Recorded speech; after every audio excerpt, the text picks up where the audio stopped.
two-dimensional momentum can be a little confusing, so I will do a few of these problems. Maybe I'll do all of them in the WebAssign assignment.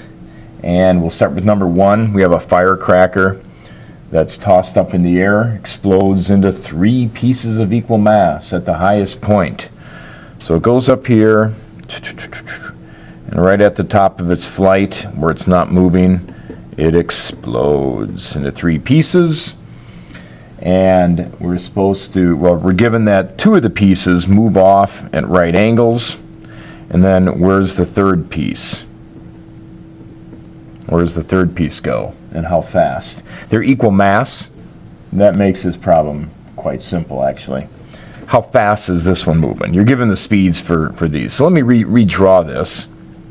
And we have one piece of mass, m, after the explosion, and it moves off with a momentum of m. The masses are all the same. We'll just call it m, v1 prime. And then we have another piece of the explosion going off here, mv2 prime. And we have a third piece. Okay, and we need to figure out how fast it's going. Well, the main principle here is momentum total is equal to momentum total prime. And since it was at the top of its flight when it exploded, before the explosion it had 0, so after the explosion it has 0 kilogram meters per second.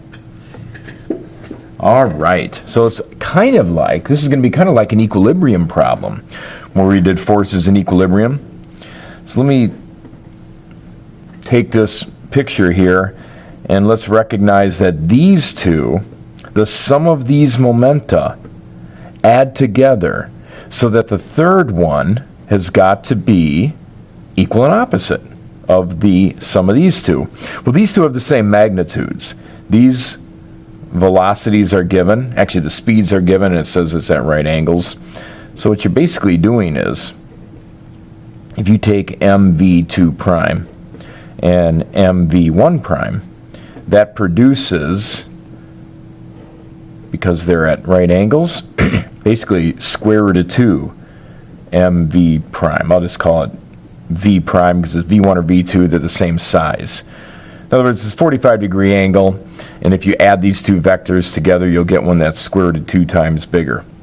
And so the problem now is just realizing, oh, the third piece is going to be mv3 prime, and its momentum, that's a momentum quantity. Its momentum equals this, and that then is equal to the square root of 2 mv prime. All right, well, the m's go away, and so v3 prime is equal to square root of 2 times the v given in your problem.